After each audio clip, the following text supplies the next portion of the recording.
trebuie să-l dai afară și pe... Iarăși o greșeală, trebuie să dai afară pe jucători. Iarăși o greșeală. Aici este șansă de gol. Asensio, gol! Alvaro Morata. 1-0 pentru Real Madrid. Sergio Alvarez a spart tot ce făcuse bun. A făcut țândări toate intervențiile bune pe care le-a avut până acum. Cu această greșeală e coautor portarul Celtei la acest gol marcat de Alvaro Morata. Avea nevoie de acest gol Morata. Asensio a vrut el ceva cam prea pretențios.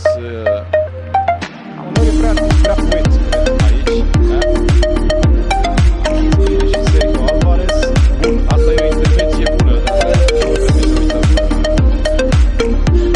Să nu uităm intervenția, să uităm greșeala din care pleacă această fază. Ceea ce a evitat la repriză astfel de greșeli din partea lui Tudor. Undeva Bernardeș pe contraatacul pus la cale de Toni Kroos. Toni Kroos, Morata pară! Pierde aici Pablo Hernandez, imediat dă drumul la minge Toni Kroos, viteza cal de curse, pur sânge a lui Alvaro Morata.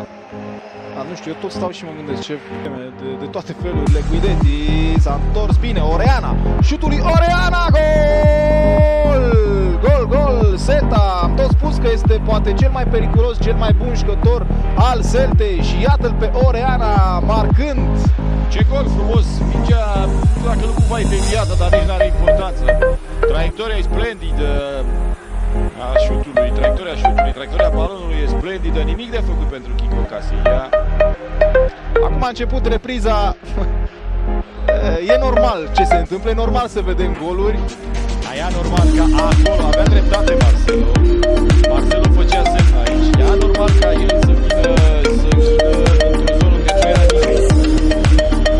Aproape perpendicular, dar ce bine dă în acest lucru. Era la 6 metri și Kiko Casilla. Până în 7 goluri am marcat sezonul trecut acest fotbalist de 30 de ani. Celta chiar are care să se bată de la egal la egal. Cinerea. Este destul de deschis. Realul riscă mult, dar și Celta aici greșește destul de mult. Luca întoarce, bine, Toni Kroos, trage, Toni Kroos! 2-1, Real Madrid. Greșelile se plătesc din nou la acest nivel. Nu poate scoate Celta mingea din jumătatea propriei jumătăți. Un șut, marca Toni Kroos, marca înregistrată, șut latul, îl vom vedea pe reluare. A mai dat goluri de genul ăsta Toni Kroos. Ar putea reprezenta un gol de 3 puncte. Parcajează mingea cu mâna Toni Kroos.